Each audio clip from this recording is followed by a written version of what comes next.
स्वागत है आपका 9 बजे 9 रिपोर्टर में। मैं हूं आपके साथ गीतू चौहान और रुक करेंगे हम 9 खबरों का। लेकिन उससे पहले एक बड़ी खबर आ रही है असम से, जहां पर गोलाघाट में भीषण सड़क हादसा हुआ है। बस और ट्रक में जबरदस्त टक्कर हुई है।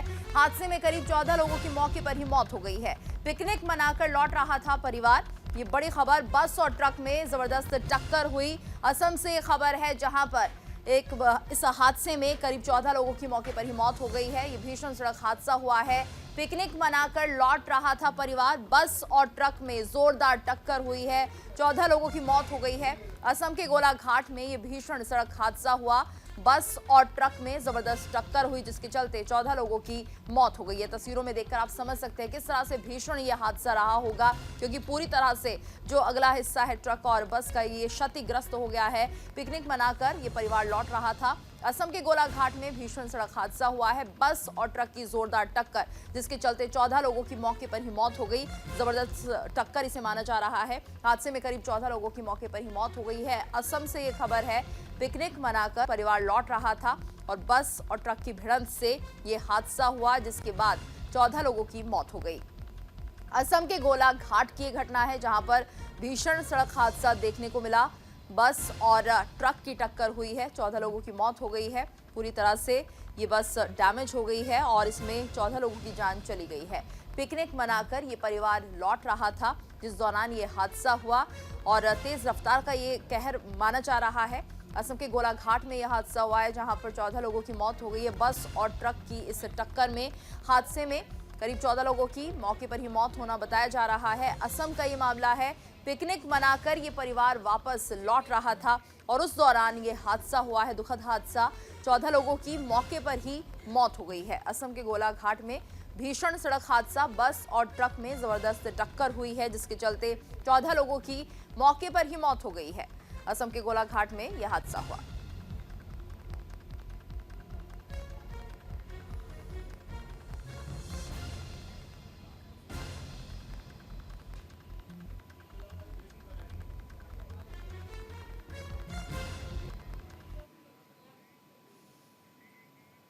बात करते हैं कुछ और खबरों की। पीएम मोदी के दक्षिण दौरे का आज दूसरा दिन। तमिलनाडु लक्षद्वीप के दौरे पर हैं प्रधानमंत्री मोदी। कई विकास परियोजनाओं की रखेंगे आधारशिला।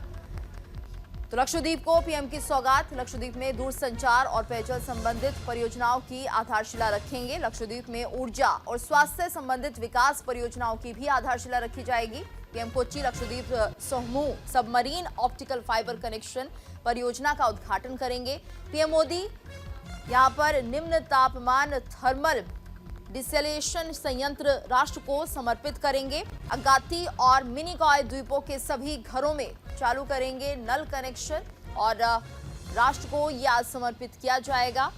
कल्पेनी में प्राथमिक स्वास्थ्य देखभाल सुविधा के नवीनीकरण की शुरुआत करेंगे। एनरोथ, चेटलाट और कदमत में आंगनबाड़ी केंद्र निर्माण की आधारशिला रखेंगे। अगाती में, मिनिकॉय में भी आंगनबाड़ी केंद्रों के निर्माण की आधारशिला रखी जाएगी। तो तमिलनाडु लक्षद्वीप के दौरे पर हैं प्रधानमंत्री मोदी। कई परियोजनाओं की शुरुआत आज की जा सकती है। कई विकास परियोजनाओं की आधारशिला रखी जाएगी। दक्षिण दौरे का आज दूसरा दिन है प्रधानमंत्री मोदी का। पीएम मोदी के दक्षिण दौरे का दूसरा दिन, जिसके चलते आज कई और परियोजनाओं की सौगात दी जा सकती है। तमिलनाडु लक्षद्वीप के दौरे पर हैं प्रधानमंत्री मोदी। तो पीएम मोदी के दक्षिण दौरे का आज दूसरा दिन है। कई विकास परियोजनाओं की आधारशिला रखी जाएगी और कुछ बड़ी घोषणाएं भी की जा सकती हैं। तो दक्षिण दौरे का आज दूसरा दिन। तमिलनाडु लक्षद्वीप के दौरे पर हैं प्रधानमंत्री मोदी। तो कई विकास परियोजनाओं की आधारशिला आज रखी जाएगी। पीएम मोदी के दक्षिण दौरे का आज दूसरा दिन बताया जा रहा है। साल की शुरुआत में ही दक्षिण दौरे पर हैं प्रधानमंत्री मोदी। तमिलनाडु लक्षद्वीप के दौरे पर पीएम कई विकास परियोजनाओं की आधारशिला रखेंगे। इसके साथ साथ कई बड़ी योजनाएं भी शुरू की जा सकती हैं, उनकी आधारशिला भी रखी जाएगी। तो देशवासियों को कई बड़ी सौगात दी जा सकती हैं। तमिलनाडु लक्षद्वीप के दौरे पर प्रधानमंत्री मोदी, कई विकास परियोजनाएं जिनकी आधारशिला आज रखी जानी है और कई नई योजनाओं का शुभारंभ भी किया जा सकता है। आज दूसरा दिन है प्रधानमंत्री के दक्षिण दौरे का।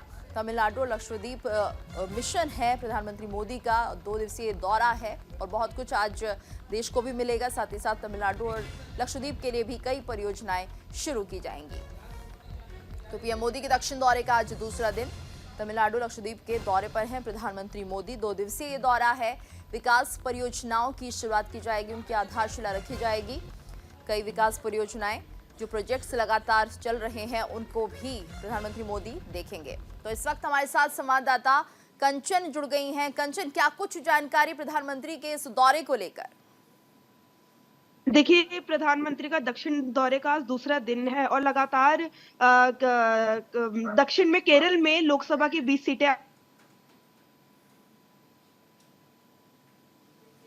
तो लगता है संपर्क नहीं हो पा रहा है हमारा कंचन से। एक बार फिर से उनसे जुड़ने की कोशिश करेंगे। आपको बता दें कि दक्षिण दौरे का आज दूसरा दिन है और क्योंकि आने वाले समय में चुनाव भी होने हैं, ज़्यादा वक्त बचा नहीं है, ऐसे में कोशिश की जाएगी कि ज़्यादा से ज़्यादा सौगातें आज दी जाए दक्षिण को। और केरला का उनका दौरा रहेगा। तो कई और परियोजनाएं जिनका शुभारंभ आज किया जा सकता है।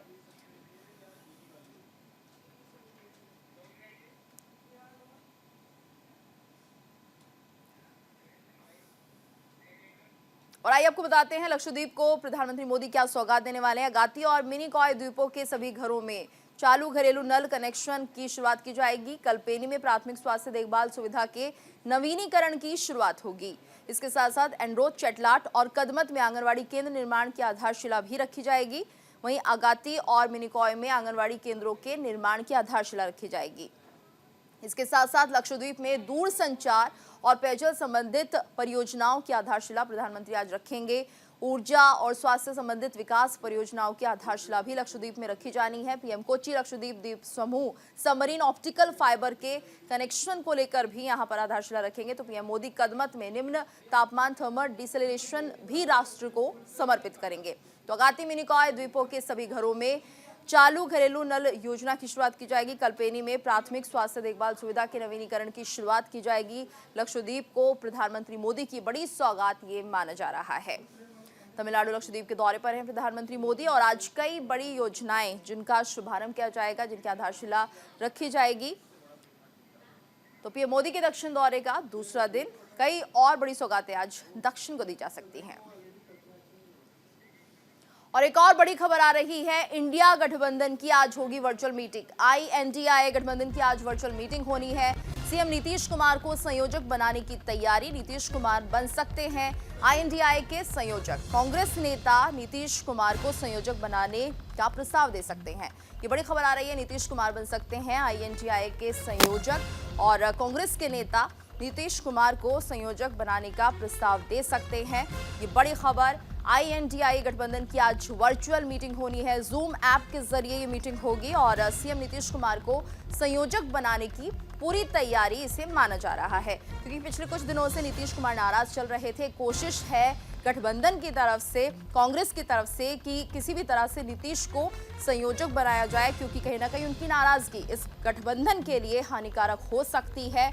ज्यादा वक्त नहीं है आगामी चुनाव में और ऐसे में अगर INDIA गठबंधन के अंदर कोई फूट आती है या फिर किसी तरह से टकराव देखने को मिलता है तो ये इस गठबंधन के लिए अच्छा नहीं होगा। नीतीश को इसलिए संयोजक बनाने का प्रस्ताव कांग्रेस के नेता दे सकते हैं। INDIA गठबंधन की आज ये वर्चुअल मीटिंग होनी है। जूम ऐप के जरिए ये मीटिंग होगी। सीएम नीतीश कुमार को संयोजक बनाने की तैयारी।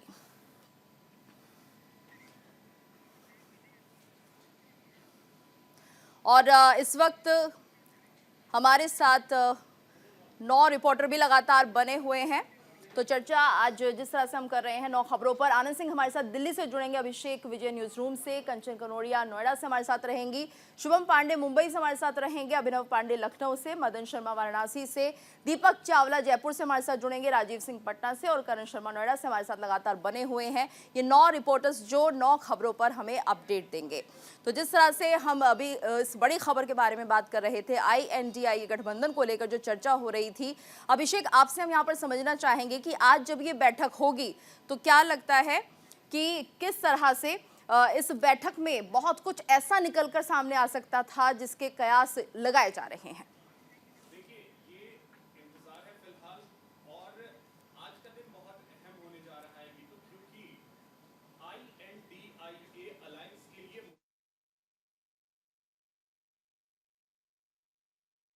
और दूसरी जो चीज है वो है PM फेस और सीट शेयरिंग।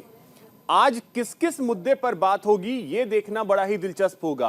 हालांकि जो हमें सूत्रों के हवाले से जानकारी मिली है उसमें दो अहम मुद्दों पर आज चर्चा हो सकती है। जूम ऐप के जरिए आज ये मीटिंग होनी है, वर्चुअल मीटिंग होगी।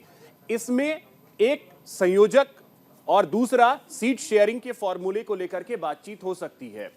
संयोजक को लेकर के इस गठबंधन में शामिल उद्धव ठाकरे ने यह पहले भी कहा है कि अब वक्त बहुत ज्यादा बीत चुका है, अब समय हमारे पास नहीं है, जल्दी जल्दी हमें फैसले लेने पड़ेंगे और संयोजक तो जल्द से जल्द बनाया ही जाना चाहिए।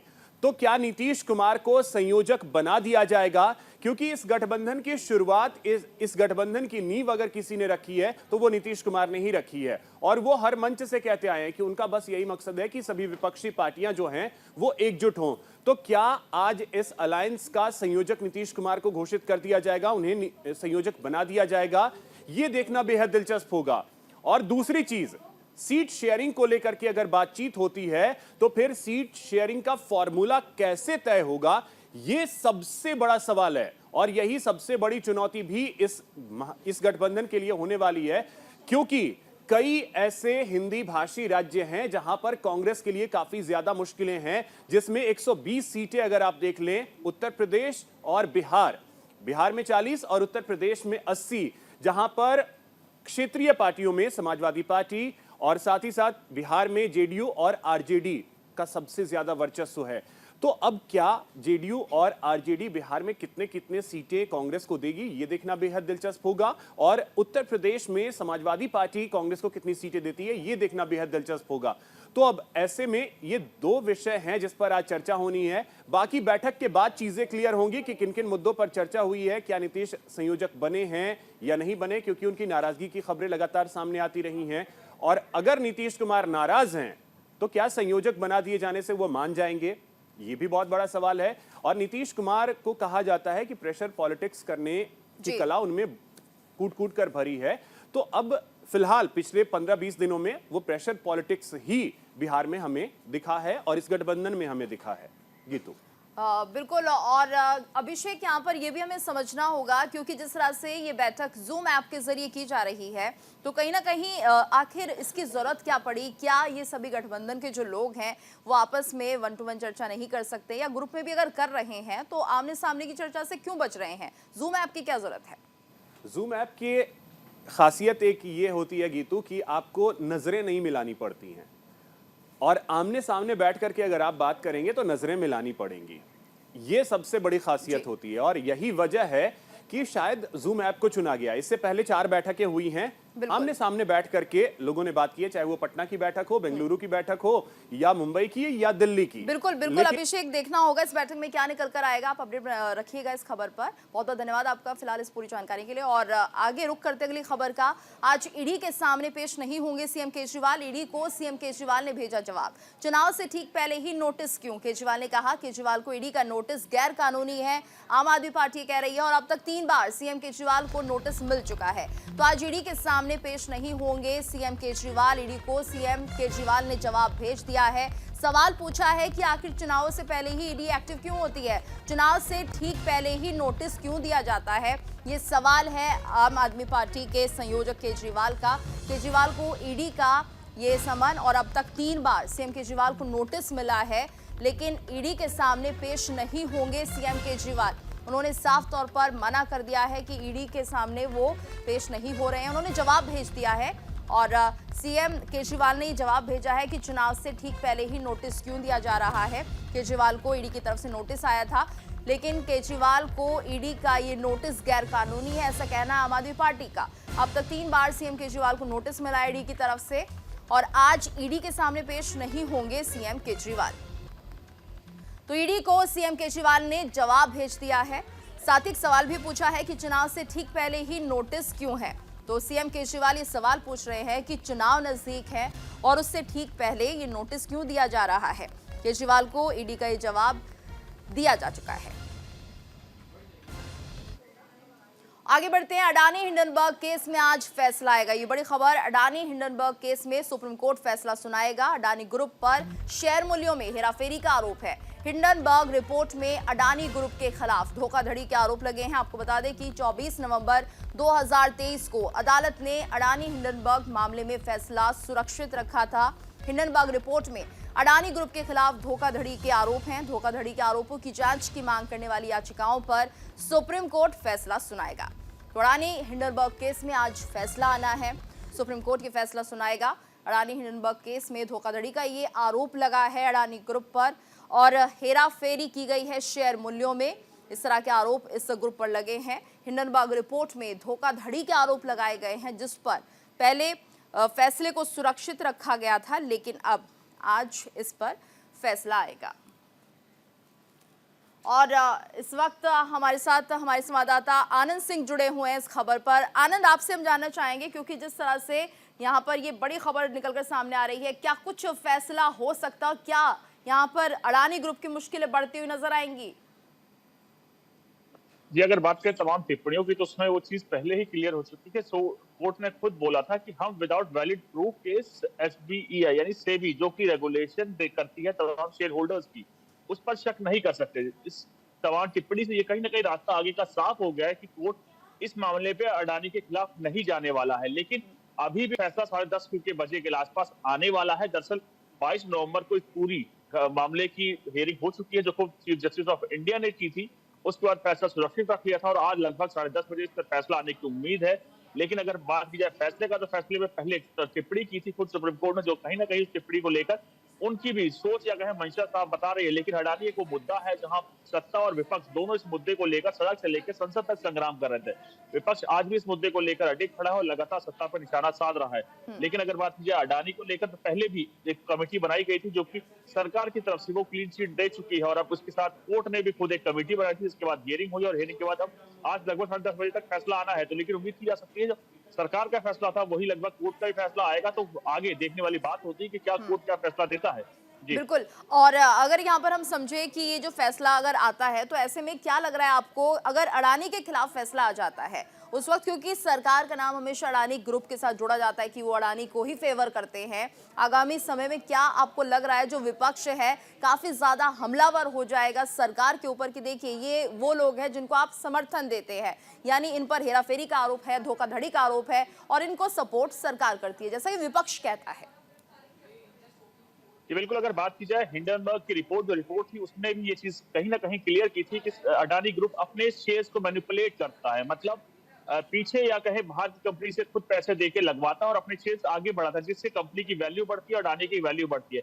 लेकिन जैसे ही रिपोर्ट हिंडनबर्ग में छपी थी, उसके कुछ दिन बाद से ही तमाम सत्ता और विपक्ष दोनों आमने सामने खड़ी थी और विपक्ष लगातार अडानी को कहीं ना कहीं मोदी का दोस्त बता के निशाना साध रहे थे। आपने देखा होगा तमाम विजुअल्स निकाले गए थे, एरोप्लेन में बैठे हुए खुद प्रधानमंत्री थे और अडानी थे। उसके साथ साथ अगर बात की जाए सत्ता से, यानी आपका संसद से लेकर सड़क तक अडानी मुद्दे को घसीटा गया था और आने वाले कई लोकसभा चुनाव में भी सामने आने वाला है। लेकिन अभी जब आज कोर्ट का फैसला आ रहा है तो उसको बाद देखना होगा कि सत्ता और विपक्ष दोनों अपनी अपनी रणनीति पर कैसे काम करती हैं। लेकिन जब बात हिंडनबर्ग की रिपोर्ट पे आई थी तो हिंडनबर्ग की रिपोर्ट कुछ दिन बाद ही अडानी ने अपने तमाम बैलेंस जो कि उनके ऊपर लोन था उसमें $1 बिलियन का लोन उन्हें चुकाया था, जिसके चलते कहीं ना कहीं वो एक सिंबल तौर पे सामने आया था कि अडानी के पास पैसे की कमी नहीं है। और यही कारण था, उसके बाद से ही तमाम ग्रुप बाकी जो रिपोर्ट्स आई उसमें हिंडनबर्ग से खंडन किया गया और सरकार कहीं ना कहीं अडानी के साथ आप देखिए कोशिश की गई है कि चीजें बनाई जा सके, जांच की जा सके जो भी आरोप लगे हैं, क्योंकि जो आरोप लगे थे वो संगीन थे। कहीं ना कहीं अगर उस बात में कोई भी सत्यता होती तो इंडियन इकोनॉमी बिल्कुल, तो ज्यादा समय नहीं है, आज सुप्रीम कोर्ट इस मामले पर फैसला सुनाने वाला है। आप इस खबर पर नजर बनाए रखिएगा, आपसे और अपडेट लेंगे। फिलहाल बहुत बहुत शुक्रिया आपका इस पूरी जानकारी के लिए। और इसी के साथ ही यहाँ पर एक छोटे से ब्रेक के लिए हम रुक रहे हैं, जल्द हाजिर होंगे, आप बने रहिए हमारे साथ।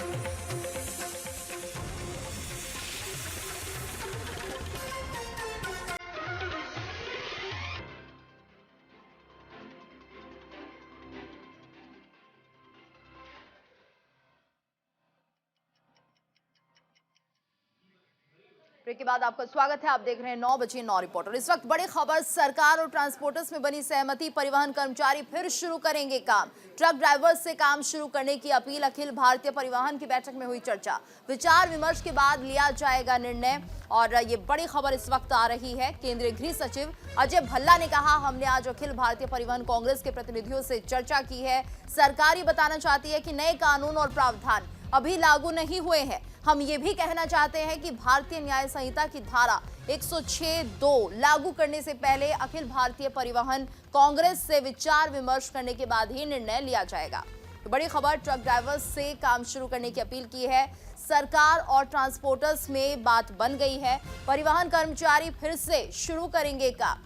तो परिवहन कर्मचारी फिर से काम शुरू करने वाले हैं। ट्रक ड्राइवर से काम शुरू करने की अपील की गई है। उनसे कहा गया है कि हम आपके बारे में सोच रहे हैं और अखिल भारतीय परिवहन की बैठक में ये चर्चा हुई।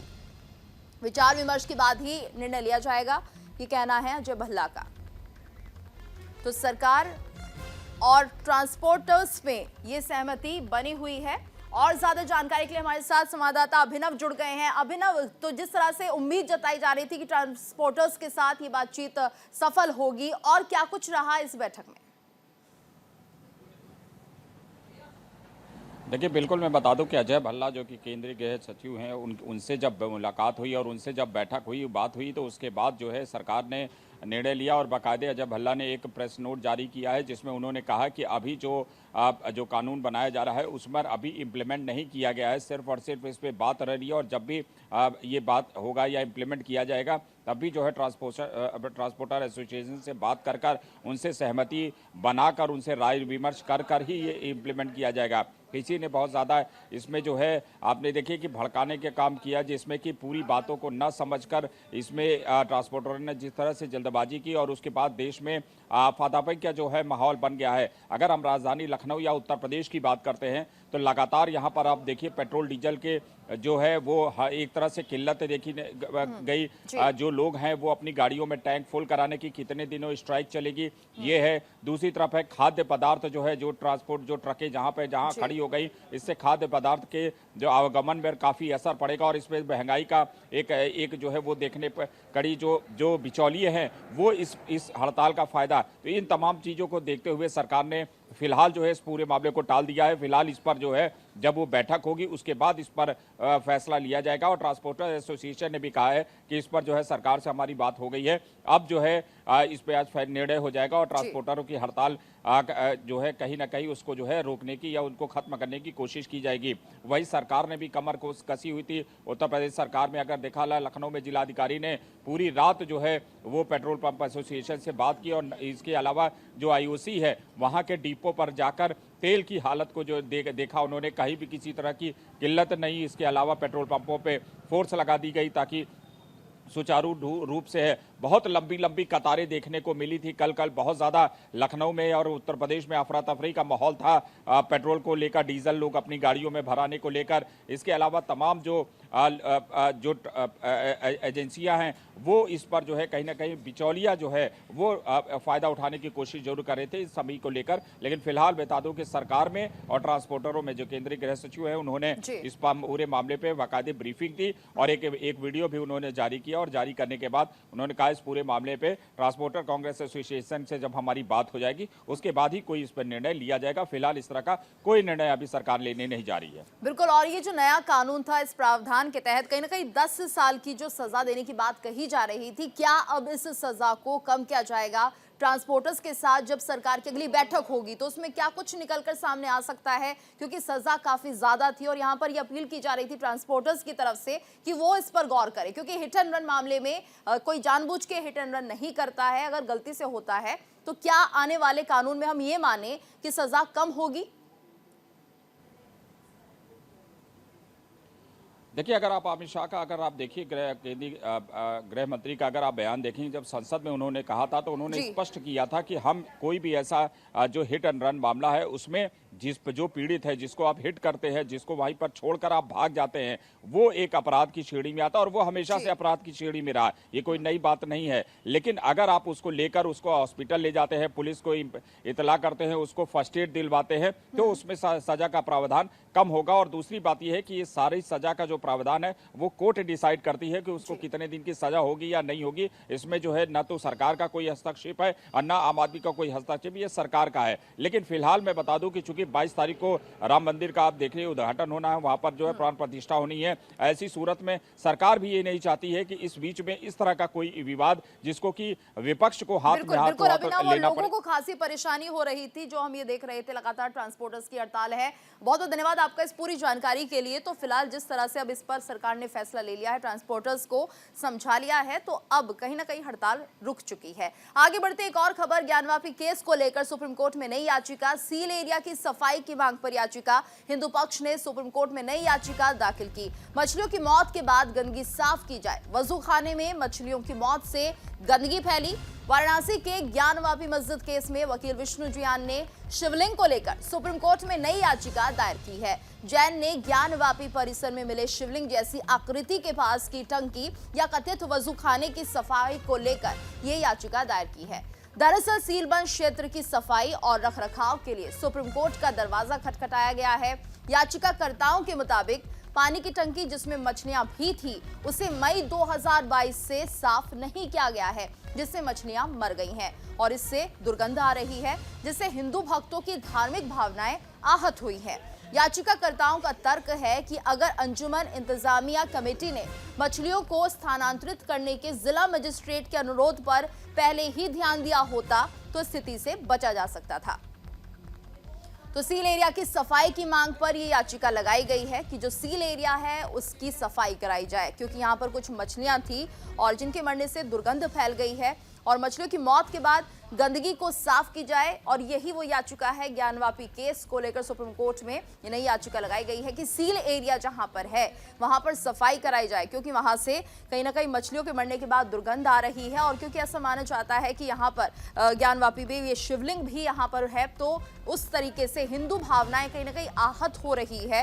हिंदू पक्ष ने सुप्रीम कोर्ट में ये नई याचिका दाखिल की है। मछलियों की मौत के बाद जो गंदगी है उसे साफ की जाए, वहां से दुर्गंध आ रही है और वहां पर क्योंकि अपने आराध्य देव हैं, इसलिए हम ऐसा बिल्कुल स्वीकार नहीं कर सकते। कहना है हिंदू पक्ष का कि वहां पर इतनी दुर्गंध में महादेव का शिवलिंग हो, तो सील एरिया की सफाई की मांग पर याचिका लगाई गई है। उन्होंने कहा जो एरिया सील है, जिसे ये भी कहा जाता है कि यहाँ पर कहीं ना कहीं शिवलिंग है, शिवलिंग का जो आकार है और उस क्षेत्र में उस वजू खाने में अगर मछलियां मर रही हैं, दुर्गंध आ रही है, तो इसे साफ किया जाए। इसकी सफाई को लेकर याचिका हिंदू पक्ष की तरफ से लगाई गई है। ज्ञानवापी केस को लेकर सुप्रीम कोर्ट में नई याचिका डाली गई है कि जो भी यहाँ पर जो सील एरिया है उसकी सफाई का बंदोबस्त किया जाए और किसी भी तरह से इस क्षेत्र की सफाई की जाए। हिंदू पक्ष ने सुप्रीम कोर्ट में नई याचिका दाखिल की है। तो ज्ञानवापी केस में सुप्रीम कोर्ट में एक और याचिका लगाई गई है। सील एरिया की सफाई की मांग इस याचिका में की गई है। कहा गया है कि वजू खाने में मछलियों की मौत से ये गंदगी फैली है और इसे तुरंत साफ कराया जाए। ज्ञानवापी केस को लेकर सुप्रीम कोर्ट में ये नई याचिका हिंदू पक्ष की तरफ से याचिका डाली गई है। सील एरिया की सफाई की मांग पर याचिका दी गई है और कहा गया है कि जल्द से जल्द इस वजू खाने को या जो सील एरिया है उसमें सफाई का बंदोबस्त किया जाए, क्योंकि यहाँ पर जो मछलियां हैं वो मर गई हैं, जिसके चलते दुर्गंध आ रही है।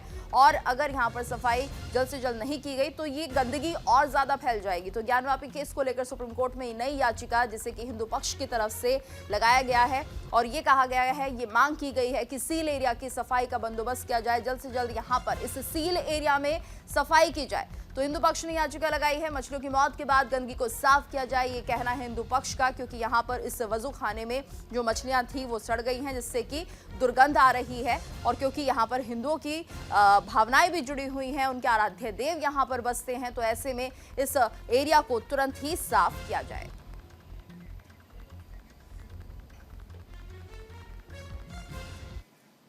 आगे बढ़ते हैं। गोगामेडी हत्याकांड मामले में एनआईए का एक्शन। हरियाणा और राजस्थान में एनआईए की छापेमारी। शूटर रोहित गौड़ और नितिन के ठिकानों पर रेड की गई है। राजस्थान में 10 ठिकानों पर छापेमारी जारी है, ये बड़ी खबर। और हरियाणा राजस्थान में जिस तरह से एनआईए की बड़ी कार्रवाई देखी जा रही है और यहाँ पर शूटर रोहित गौड़ और नितिन के ठिकानों पर रेड लगी है। शूटर रोहित और नितिन के ठिकानों पर रेड लगी है। गोगामेडी हत्याकांड मामले में एनआईए एक्टिव मोड में। एनआईए का ये एक्शन। हरियाणा और राजस्थान में एनआईए की छापेमारी जारी है। यहाँ पर शूटर रोहित गौड़ और नितिन के ठिकानों पर रेड डली है। गोगामेडी हत्याकांड मामले में एनआईए एक्शन में दिखती हुई और इस मामले पर कार्रवाई करते हुए हरियाणा और राजस्थान में एनआईए छापेमारी कर रही है। शूटर रोहित और नितिन के ठिकानों पर रेड डाली गई है। हरियाणा और राजस्थान में इस पूरे मामले पर एनआईए एक्शन में दिख रही है। गोगामेडी हत्याकांड मामला है ये, और जिसके चलते राजस्थान और हरियाणा में एनआईए की छापेमारी लगातार जारी है। शूटर रोहित और नितिन के ठिकानों पर रेड की जा रही है। तो बड़ी खबर गोगामेडी हत्याकांड से जुड़ी हुई इस मामले में एनआईए का एक्शन देखने को मिल रहा है। राजस्थान और हरियाणा में एनआईए की छापेमारी, और इस दौरान शूटर रोहित और नितिन के ठिकानों पर रेड भी की गई है। एनआईए एक्शन मोड में गोगामेडी हत्याकांड मामला है, जिसमें गोगामेडी की हत्या कर दी गई थी और इसको लेकर राजपूत पक्ष ने काफी विरोध भी किया था।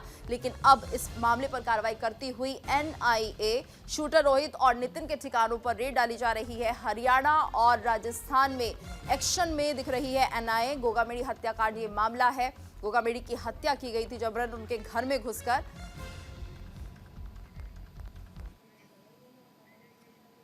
और एक और बड़ी खबर झारखंड की सियासत से जुड़ी ये बड़ी खबर है। सीएम हेमंत सोरेन ने बुलाई विधायक दल की बैठक। आज शाम 4:30 बजे विधायक दल की बैठक रांची के सीएम आवास के सभागार में होगी मीटिंग। ये बड़ी खबर झारखंड से, जहां पर एक बड़ी हलचल झारखंड की सियासत में देखी जा रही है।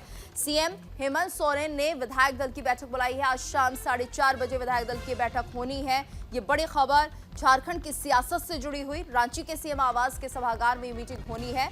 तो झारखंड की सियासत में हलचल तेज होती हुई दिख रही है। और ये बड़ी खबर झारखंड से, सीएम हेमंत सोरेन ने विधायक दल की बैठक बुलाई है। चर्चा की जा सकती है जो फिलहाल के हालात बने हुए हैं। आज शाम 4:30 बजे विधायक दल की ये बैठक अपने आप में बेहद खास है। रांची के सीएम आवास के सभागार में ये मीटिंग होगी। तो झारखंड की सियासत में हलचल तेज होती हुई दिख रही है। सीएम सोरेन ने विधायक दल की बैठक बुलाई है। सीएम हेमंत सोरेन ने विधायक दल की बैठक शाम 4:30 बजे बुलाई है, जिसमें चर्चा होगी। जो मुद्दा फिलहाल इस वक्त बना हुआ है, चर्चा का विषय बना हुआ है, और कयास ये भी लग रहे हैं कि कोई बड़ा फैसला इस बैठक के बाद निकलकर सामने आ सकता है। रांची के सीएम आवास के सभागार में ये बैठक होनी है। तो झारखंड की सियासत से जुड़ी ये बड़ी खबर हम आपको बता रहे हैं। झारखंड के रांची में जिस तरह से ईडी की छापेमारी हुई और सीएम हेमंत सोरेन के करीबियों पर ईडी का शिकंजा लगातार बढ़ रहा है।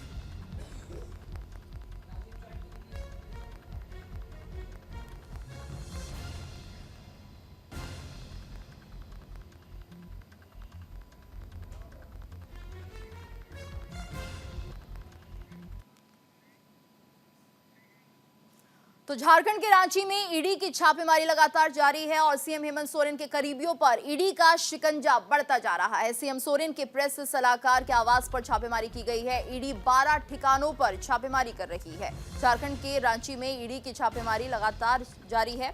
सीएम हेमंत सोरेन के करीबियों पर ईडी का शिकंजा बढ़ता हुआ।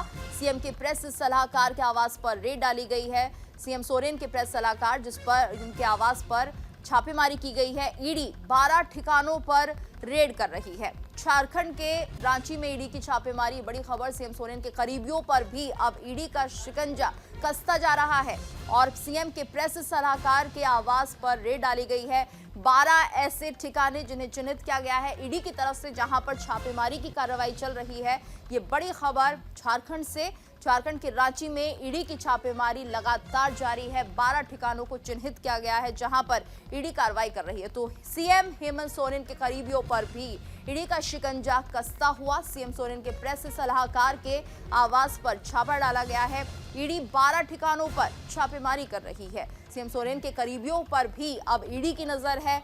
ईडी छापेमार कार्रवाई कर रही है। 12 ठिकानों को चिन्हित करके उन पे छापेमारी की जा रही है। सीएम हेमंत सोरेन के करीबियों पर अब ईडी का ये शिकंजा बढ़ता हुआ दिख रहा है। सीएम सोरेन के प्रेस सलाहकार के आवास पर भी छापेमारी की गई है।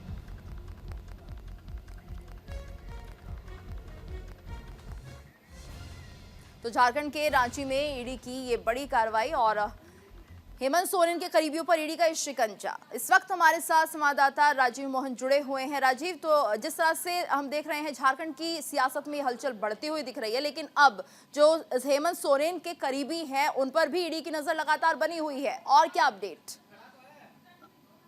देखिए, बिल्कुल जो ईडी है वो अपने स्तर से कार्रवाई लगातार कर रही है। छठी कह सकते हैं कि हेमंत सोरेन को उनको समन भेजा गया था, 6 बार समन भेजा गया, वो हाजिर नहीं हुए हैं। और उसके बाद अब ईडी जो है अब उन पर और शिकंजा कसने के लिए उनके करीबियों के घर जो है छापेमारी कर रही है। तो निश्चित तौर पर जो ईडी है, ईडी की पूरी तैयारी है कि जो जमीन घोटाला है उसका खुलासा किया जाए और उसके कह सकते हैं उसके एवज में ये छापेमारी चल रही है।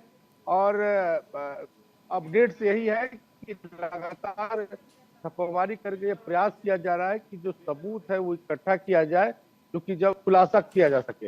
लेकिन देखिए इस ईडी की छापेमारी और ईडी की कार्रवाई के कारण झारखंड की राजनीति गर्म है। जैसा कि अब हम जानते हैं कि अब सीएम हेमंत सोरेन ने विधायक दल की बैठक भी बुलाई है और ये ईडी का ही असर है कि सीएम हेमंत सोरेन ने ईडी की बैठक बुलाई है। 4:30 बजे ये बैठक होनी है। इस बैठक में भी अहम फैसला होना है और कहा जा रहा है कि हेमंत सोरेन की पत्नी कल्पना सोरेन को सीएम का कमान संभालने के लिए दिया जा सकता है और विधायक दल में उनको नेता चुना जा सकता है। तो ये झारखंड की राजनीति ये कह सकते हैं कि ईडी के इर्द गिर्द या ईडी के कार्रवाई के इर्द गिर्द चल रही है और इसको लेकर यहाँ हलचल है। इधर जो भाजपा मुख्य विपक्षी पार्टी है जी वो हेमंत सोरेन को घेरने में लगी है। कल ही बाबूलाल मरांडी जो भाजपा के प्रदेश अध्यक्ष है, उन्होंने निशाना साधा और कहा कि ये पूरी तैयारी हेमंत सोरेन कर रहे हैं कि ईडी से बचे और अपनी पत्नी को मुख्यमंत्री बनाना चाहते हैं। निशिकांत दुबे जो भाजपा के सांसद हैं, उन्होंने भी कहा है कि पूरी तैयारी है कि कल्पना सोरेन को मुख्यमंत्री बनाया जाए और इसकी तैयारी में अब ईडी से बचने के लिए हेमंत सोरेन ऐसा कर रहे हैं। हालांकि हेमंत सोरेन खुद सामने आकर बोले हैं कि वो इस तरह की कोई तैयारी नहीं कर रहे हैं और ईडी की कार्रवाई को उन्होंने गैर कानूनी बताया है। तो ये पूरा मामला इस तरह से चल रहा है। अब सामने जो है ये है कि झारखंड की राजनीति किस करवट लेगी। ये 4:30 बजे जो शाम में बिल्कुल ये महत्वपूर्ण बैठक भी मानी जा रही है शाम 4:30 बजे की किस तरह से झारखंड की राजनीति करवट लेगी। आप इस खबर पर नजर बनाए रखिएगा और आप अपडेट लेंगे। फिलहाल बहुत बहुत शुक्रिया आपका इस पूरी जानकारी के लिए। आगे बढ़ते हैं। पीएम आज लक्षद्वीप पहुंचेंगे और आपको बता दें कि जिस तरह से परियोजनाओं की यहाँ पर शुरुआत भी की जाएगी तो और ये बड़ी खबर। और इसी के साथ इस बुलेटिन में फिलहाल इतना ही। रुकेंगे एक ब्रेक के लिए, ब्रेक के बाद खबरें जारी हैं।